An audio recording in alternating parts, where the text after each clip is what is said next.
नमस्कार, मैं हूं निशा बंत। लीगली स्पीकिंग के इस खास प्रोग्राम में आपका स्वागत।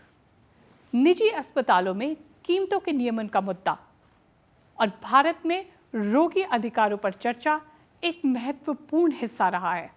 कोविड-19, जो सबसे घातक महामारियों में से एक माना जा रहा है, ने निजी अस्पतालों में कोविड-19 के उपचार में अत्यधिक दर वसूली की कई घटनाओं को देखा है। कई रोगियों ने इस मामले में अत्यधिक बिलिंग और कीमतों को घटाने के लिए अदालतों का भी दरवाजा खटखटाया है। इसी दौरान कई दिल दहला देने वाली घटनाएं हम सभी के सामने आई हैं, जैसे कि एक बूढ़े व्यक्ति का अपने अस्पताल के बिस्तर से जंजीर से बंधा होना, क्योंकि वो अस्पताल के बिल का भुगतान करने में असमर्थ है।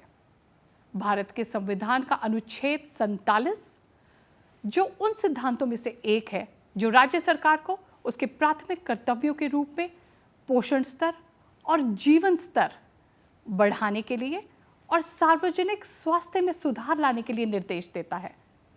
हाल ही के ही एक अध्ययन में ये पाया गया है कि उच्च चिकित्सा व्यय सालाना लगभग 6 करोड़ भारतीयों को गरीबी की तरफ धकेलता है।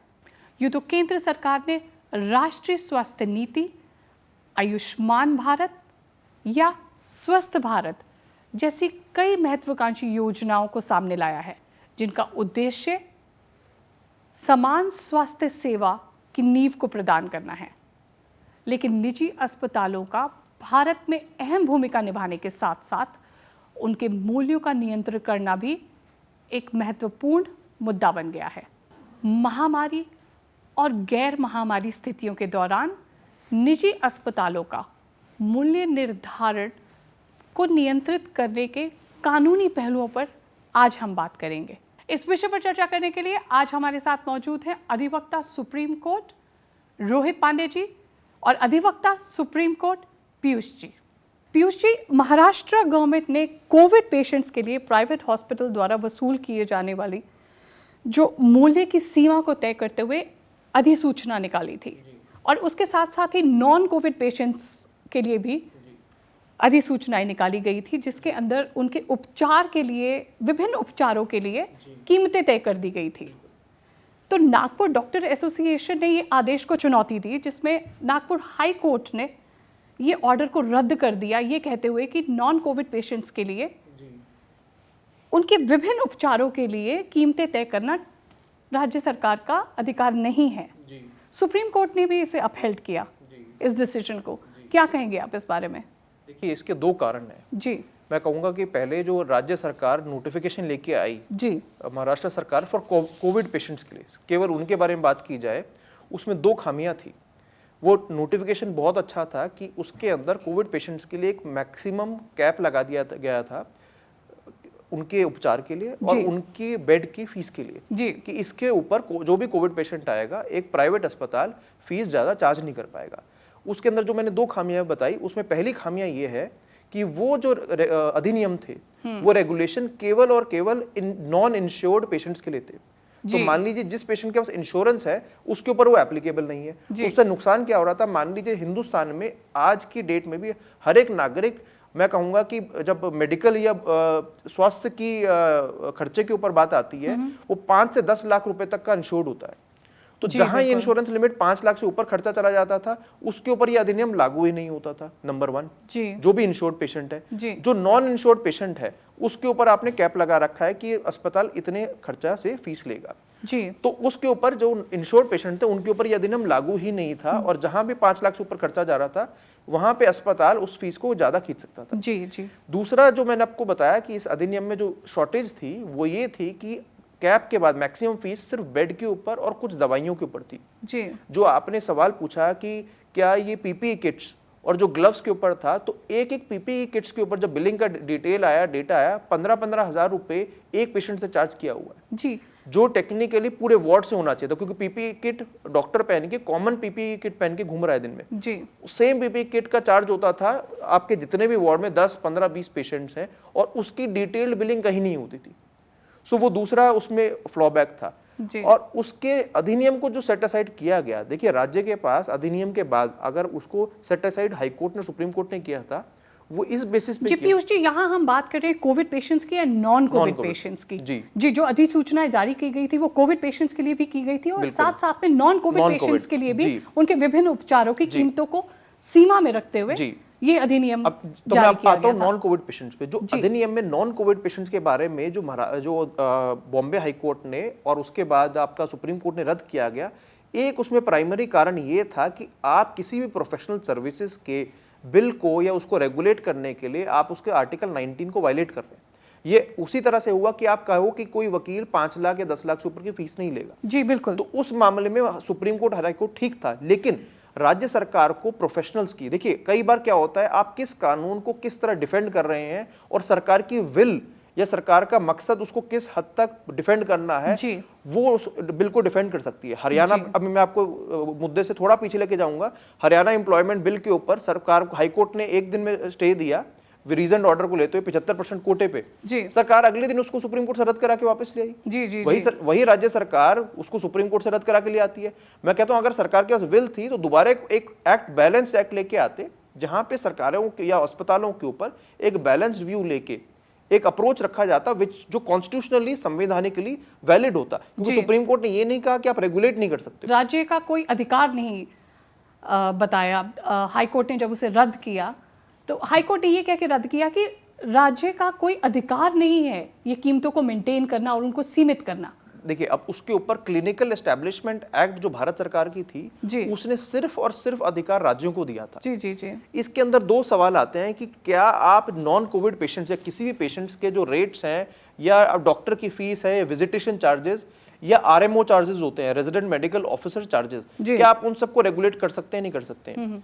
लेकिन जहां तक सवाल है कि आप किसी आईसीयू का, आप किसी हॉस्पिटल बेड का और कंज्यूमेबल्स का, कंज्यूमेबल्स मतलब मेडिसिन का, आप अगर उनके ऊपर एक मैक्सिमम बिल लगा सकते हैं जी, तो उसके ऊपर डेफिनेटली टिक मार्क है। क्योंकि कई स्टेट्स ने, आज की डेट में 8 स्टेट्स ने जो स्टेंट्स होते थे हार्ट में पेशेंट्स को, हार्ट अटैक के टाइम पे, बिल्कुल मैं वही आना चाहती थी। हार्ट सर्जरीज के लिए भी और ऐसी काफी सारी सर्जरीज के लिए भी कीमतें जो है वो तय कर गई हैं। ऑलरेडी राज्य सरकार ने तय करी है। लेकिन मैं आपको बताता हूँ उसकी खूबसूरती, किस तरह से प्राइवेट हॉस्पिटलों ने उसको भी, मैं कहूंगा, उल्लंघन करके उसको हवा में उड़ाया है। किस तरह से, जब स्टेंट पे रेगुलेट किया गया कि स्टेंट पे जो 2-2, 3-3 लाख लिए जाते थे कि आप 30,000 से ऊपर नहीं लेके जाएंगे, तो अस्पतालों ने हार्ट अटैक का या स्टेंट का या प्रोसीजर का पैकेज निकाल दिया।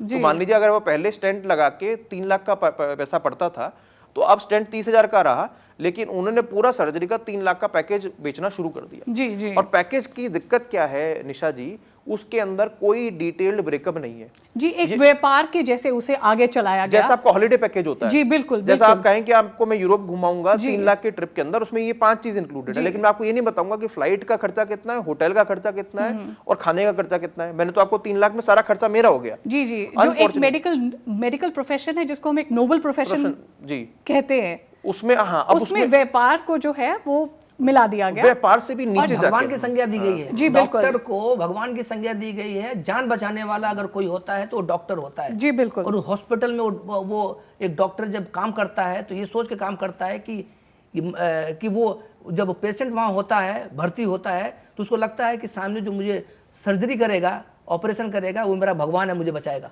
जी बिल्कुल पांडे जी। पीयूष जी की ही बात को मैं आगे बढ़ाते हुए आपसे ये पूछना चाहूँगी, जो आर्टिकल 21 है हमारे संविधान का, जो राइट टू लाइफ है, वो राइट टू लाइफ है, पर हमारी सुप्रीम कोर्ट की कई जजमेंट्स में हमने देखा है कि वो एक स्टैंड अलोन राइट नहीं है। उसके साथ साथ हमारा राइट टू हेल्थ भी जो है वो उसमें आता है, वो उसका पार्ट है।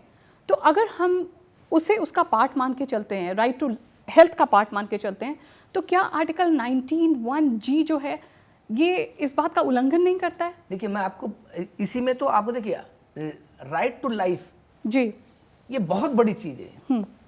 ये आप समझिए कि एक किसी को जीने का अधिकार पूरा देता है एक संविधान।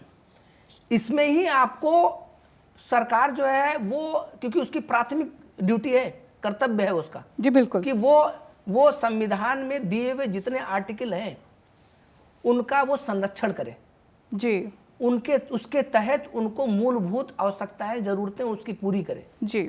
इसीलिए वो आर्टिकल्स बने हुए हैं इसीलिए वो बताए गए हैं कि देखिए अब right to life, right to education, right to health, ये सारी चीजें देखिए हमारी फंडामेंटल राइट हैं, ये हमारा अधिकार है, ये मौलिक अधिकार है। तो व्यापार करने का अधिकार क्या हमारा अधिकार नहीं है? वही मैं आपसे कह रहा हूं कि देखिए आज की डेट में हॉस्पिटल्स को जितनी मनमानी तरीके से अधिकार दे दिया गया है जो वो चला रहे हैं, सरकार को ये पता है, राज्य सरकारों को ये पता है कि वो किसी के जिंदगी के साथ खिलवाड़ भी कर सकते हैं। जी बिल्कुल। अगर आप बिल पेमेंट नहीं करेंगे तो आप अपने आप को हॉस्पिटल से बाहर नहीं ले जाके जा सकते आप। जी बिल्कुल। वो आपको रोकते हैं, जब तक आप बिल पेमेंट नहीं करेंगे तब तक आपको बाहर नहीं जाने देंगे, वहां उनके पास बॉडीगार्ड होते हैं। जी, जैसे कि मैंने शुरुआत में मेंशन किया कि एक व्यक्ति जंजीरों से बंधा है हॉस्पिटल में क्योंकि वो अपने बिल का भुगतान नहीं कर पा रहा है। तो इसीलिए जो आज हमारा जो मेडिकल काउंसिल ऑफ इंडिया है, अब उसका नाम चेंज कर दिया, नेशनल मेडिकल कमीशन कर दिया जी, उनको भी स्ट्रिक्ट एक कहीं ना कहीं वो एक एक्शन लेना चाहिए जी, क्योंकि लाइसेंस आप दे रहे हो। आज राज्य सरकार और केंद्र सरकार आप उनको एक लैंड प्रोवाइड करते हैं, हॉस्पिटल देने के लिए सारी सुविधाएं देते हैं, तो आपकी भी जिम्मेदारी है कि वो हॉस्पिटल जो बन रहा है, वो जो लाइसेंस जहां से ले रहा है जी, वो चेक एंड बैलेंस करे। एक आपको कानून बनाना पड़ेगा, नियम बनाने पड़ेंगे जिसके तहत अल्टीमेटली हम अपने जीवन को सेव करने के लिए, इससे बचाने के लिए हम किसी हॉस्पिटल में जाते हैं। हम वहां पे हमें कोई लाइफ स्टाइल चेंज नहीं करनी है, हमें कोई 5 स्टार का कोई फैसिलिटी, हमें सुविधाएं नहीं लेनी है, हमें अपनी जिंदगी बचाने के लिए, क्योंकि वहां पे सुविधाएं इसलिए लोग कहते हैं कि वहां डॉक्टर आपको अच्छे मिलेंगे। जी, प्राइवेट गवर्नमेंट हॉस्पिटल का डॉक्टर कहता है कि आप प्राइवेट हॉस्पिटल में जाओ, मैं आपका ट्रीटमेंट वहां करवाऊंगा, सर्जरी आपकी वहां होगी, यहाँ नहीं होगी। जी बिल्कुल, वहां पे आपको उत्तम व्यवस्था दी जाएगी। चेक एंड बैलेंस जो कि है वो बहुत इंपॉर्टेंट है, बिल्कुल, और जो कि सरकार को भी करना चाहिए। और हॉस्पिटल्स में जो निजी हॉस्पिटल्स हैं उनके भी जो अधिकारी हैं उन्हें भी करना चाहिए कि कहीं हम अपनी अधिकारों की सीमाओं से बाहर तो नहीं जा रहे हैं। पीयूष जी, मूल रूप से एक मरीज के लिए एकमात्र निवारण जो द ओनली ग्रीवेंस रिड्रेसल जो है वो क्या कंज्यूमर कोर्ट में जाना ही है? देखिए, मेरे से आप पूछेंगे तो अगर किसी मरीज के को लगता है कि उसके साथ प्राइवेट अस्पताल में या सरकारी अस्पताल में जी, प्राइवेट में अगर बिलिंग उससे एक्सेसिव बिलिंग करी गई है, ज़्यादा उससे बिलिंग करी गई है और उसको कोई भी चीज़ या कोई भी बिलिंग डिटेल उसको पूरी नहीं तरह डिस्चार्ज समरी पूरी नहीं दी गई है जी, या सरकारी अस्पताल में उसका इलाज ठीक से नहीं हुआ है, कोई नेग्लिजेंस रहा है, उसके बाद कंज्यूमर कोर्ट जाने का और कंपनसेशन क्लेम करने का तो रास्ता है ही है। लेकिन इसको पीनल धाराओं के अंदर मैं कहूँगा इट्स ऑल्सो क्रिमिनल कंडक्ट कई जगहों पे और इसके अंदर एफआईआर दर्ज हुई हैं और वो जाके थाने में या कोर्ट के तहत जाके इसके अंदर क्रिमिनल लॉ का सहारा लेके उस अस्पताल के ऊपर एफआईआर भी दर्ज करा सकते हैं और उसका लाइसेंस भी रद्द करा सकते हैं। जी, मेडिकल काउंसिल को लिख के उस डॉक्टर के खिलाफ या उस अस्पताल के खिलाफ कार्रवाई, सख्त से सख्त कार्रवाई की जा सकती है। जी, तो आप ये कहना चाहते हैं कि कंज्यूमर कोर्ट में जा तो सकते हैं जी, पर ये क्या एक लॉन्ग और आर्डेंट प्रोसेस नहीं रह जाएगा? देखिए, मैं आपको बताऊं, एक मरीज जो होता है वो ऑलरेडी अपनी बीमारी या अपने परिवारजन की बीमारी से ऑलरेडी त्रस्त है। बिल्कुल, ऑलरेडी जो उसका पैसा है वो एक मेडिकल मूलभूत सुविधा में जा चुका है। जी बिल्कुल। कोई भी लीगल प्रोसेस हुआ, क्योंकि मैं पांडे जी, हम सब ने मेडिकल नेग्लिजेंस के केसेस भी किए हैं। जी बिल्कुल। एक पेशेंट जो अंदर से टूट चुका है और एक लीगल रेमेडी के लिए आता है, उसके पास आप फीस तो भूल जाइए, लेकिन वो जो केस लड़ने का जो पेशेंस होता है, जो 6 महीने या आप कहें 2 साल या 1.5 साल लगेगा मुकदमे में, वो पेशेंस भी वो लूज आउट कर जाता है। जी, वो कंज्यूमर कोर्ट में जाने का जो है वो इतना लंबा प्रोसेस लेके और अदालतों के पास में जाना। और एक निशा जी, आपको एक बहुत खूबसूरत चीज बताऊंगा कि मेजॉरिटी जितने बड़े प्राइवेट अस्पताल हैं सबने अपना लीगल इंश्योरेंस करा रखा है। अब आप सोचेंगे लीगल इंश्योरेंस क्या होता है? जी, जैसे मेडिकल इंश्योरेंस हम कराते हैं, इनके पैनल पे लीगल टीम रहती है, बड़े से बड़े वकीलों और लॉ फर्म्स की, जो इनके डॉक्टर्स का और इनका नेग्लिजेंस कवर अप करने के लिए तैयार रहती है। बिल्कुल। तो इसमें हम सोचें कि एक इंडिविजुअल जो पेशेंट है जिसके साथ गलत हुआ है, उसका जो नेगोशिएटिंग पावर या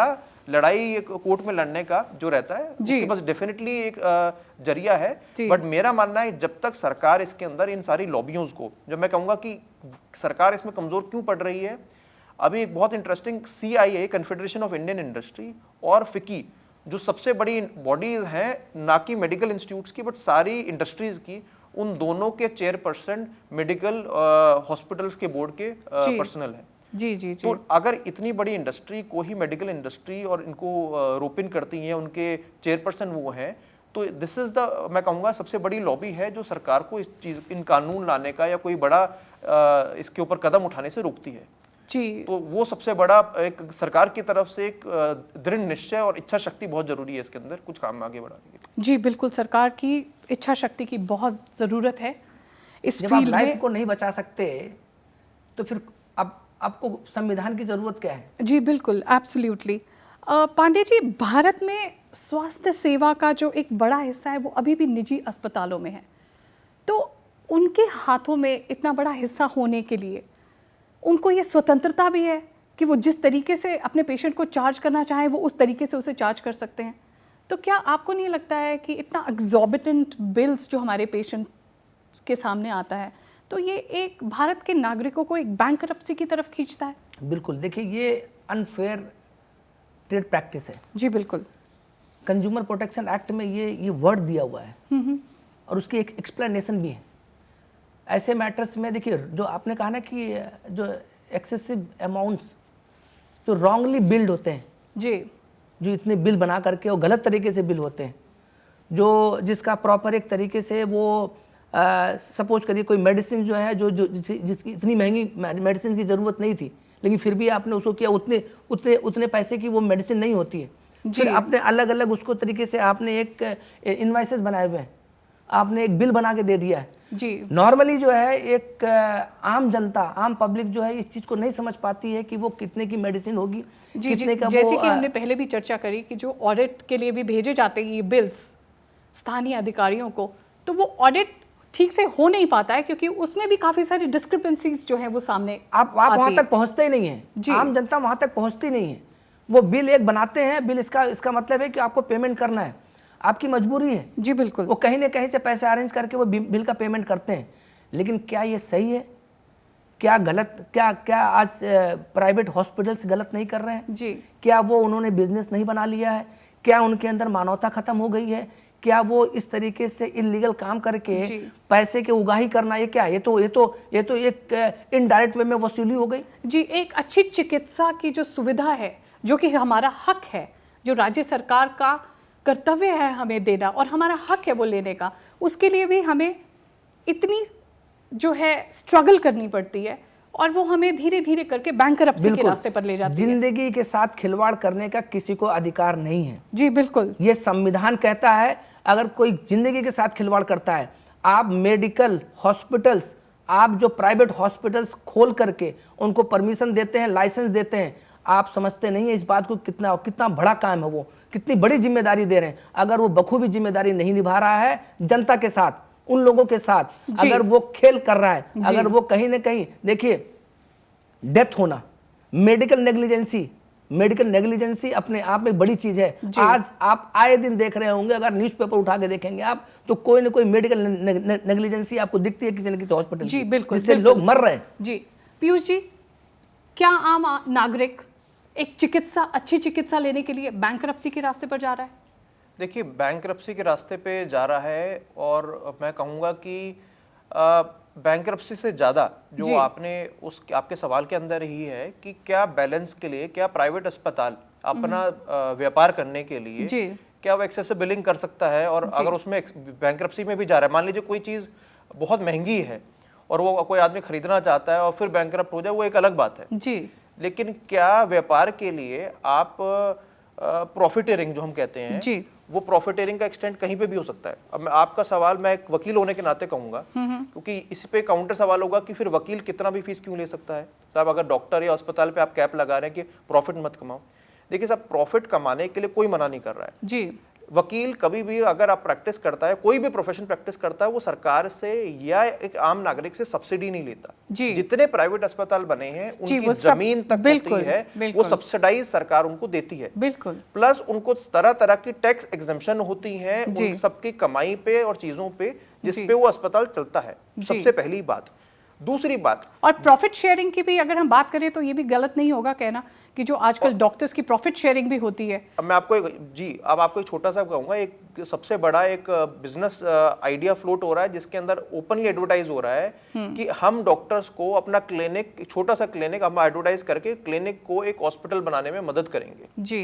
ये बिजनेस प्लान है, तो कोई प्रॉफिटेरिंग के लिए मना नहीं कर रहा है, आप प्रॉफिटेरिंग कीजिए, लेकिन किस एक्सटेंट पे और क्या उस प्रॉफिटेरिंग के पे कैप हो सकती है, नहीं हो सकती है? जी बिल्कुल। अब क्यों व्यापार करना अलाउड है, संविधान अलाउड करता है, जो आपने 19(1) कहा, बट कहता है रीजनेबल रिस्ट्रिक्शन जी। मैं माफी चाहूंगा, लेकिन वैश्यावृत्ति अलाउड नहीं है। टेररिज्म, अगर कोई कहे कि मेरे को टेररिज्म का व्यापार करना है तो वो अलाउड नहीं है। सीमाओं को उल्लंघन करना वो आप कह रहे हैं कि वो अलाउड नहीं है। हाँ, तो जी, जो आप व्यापार कर सकते हैं, अपना एक प्रोफेशन आगे बढ़ा सकते हैं, पर अपनी सीमाओं के दायरे में रहना जो है वो बहुत जरूरी है। रीजनेबल, जैसे उन्होंने कहा कि रीजनेबल रिस्ट्रिक्शंस बहुत जरूरी है। वो रीजनेबल संविधान आपको सारे अधिकार देता है, लेकिन रीजनेबल रिस्ट्रिक्शंस भी है। लेकिन अब मैं आपको अपना अनुभव बताऊंगा, कई बार डॉक्टर, मैं ये नहीं, हमने कई चीजें कही कि क्या सिस्टम में गलत है, मैं लेकिन अपना अनुभव बताऊंगा, कई बार डॉक्टर या अस्पताल भगवान के रूप में मदद भी करते हैं। तो ऐसा नहीं है कि 100% प्राइवेट अस्पताल या सरकारी अस्पतालों में धांधलेबाजी हो रही है। मैं कहूंगा कई जगह भगवान के रूप में वो आते हैं, आपकी सेवा करते हैं और उन्होंने जान बचाई है, उसमें कोई दो राय है ही नहीं। लेकिन हम उन 90% अस्पतालों के बारे में बात कर रहे हैं जहां पे इसका खुलेआम उल्लंघन होता है, नंबर 1। नंबर दूसरा, जब मैं आपको अपना अनुभव बताता हूँ कोविड का, क्यों ओवर बिलिंग या चीजों का होता है हिंदुस्तान के अंदर। जब अब मेरे को कोविड हुआ, बिना जो पहली आपकी एडवाइजरी आती है उसमें 4 एंटीबायोटिक्स का प्रिस्क्रिप्शन आता है। 4 एंटीबायोटिक्स आपको इकट्ठे लेनी है।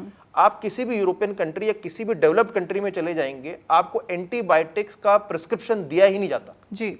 आप मेडिकल स्टोर पे जाके एंटीबायोटिक खरीद ही नहीं सकते हो अनटिल अनलेस आपकी कंडीशन ऐसी हो कि उस लेवल के डॉक्टर ने आपको, एमडी मेडिसिन ने आपको एंटीबायोटिक प्रिस्क्राइब करके दी हो। और यहाँ पे हम एंटीबायोटिक्स देते हैं एक विटामिन की कैप्सूल की तरह जी बिल्कुल। और उसका क्या मिसयूज होता है? प्राइवेट अस्पताल नहीं, प्राइवेट अस्पताल में जहाँ पे एक पेशेंट एडमिटेड है, उसकी जब ग्लूकोज की बोतल होती है उसमें हम पता नहीं कि कितनी एंटीबायोटिक लगाई, मान लीजिए लगाई 2 एंटीबायोटिक और उसको दिखाया जाता है कि 5 एंटीबायोटिक लगाए। जी जी।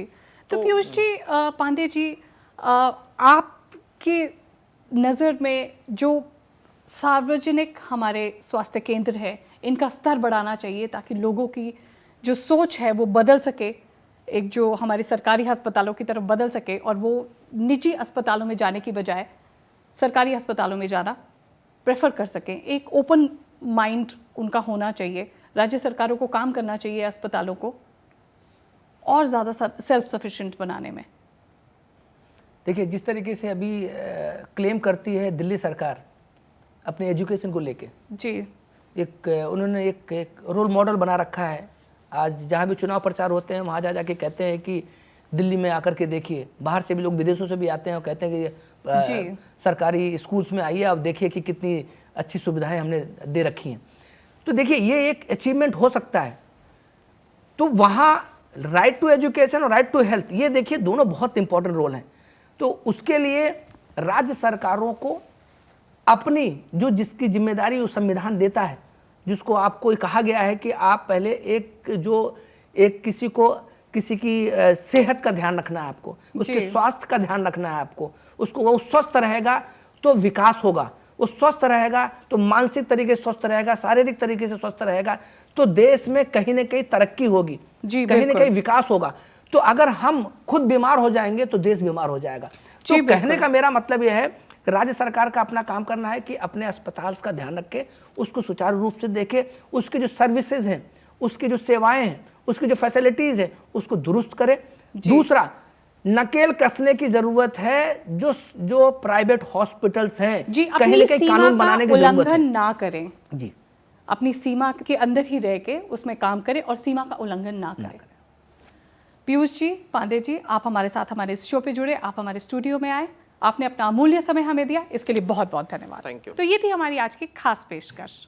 अधिवक्ता सुप्रीम कोर्ट रोहित पांडे जी और अधिवक्ता सुप्रीम कोर्ट पीयूष जी के साथ क्या हमारे व्यापार की स्वतंत्रता के अधिकार के साथ हमारे स्वास्थ्य के अधिकार के बीच हमें संतुलन बनाना होगा और निजी अस्पतालों के उपचार के लिए अधिकतम दर वसूली करने के अधिकार के क्या दायरे हैं। ये विषय छोड़ देता है हमें कई सवालों के साथ, और इन मुद्दों को हल करने के लिए हमें करनी पड़ेगी न्याय विकास की प्रतीक्षा।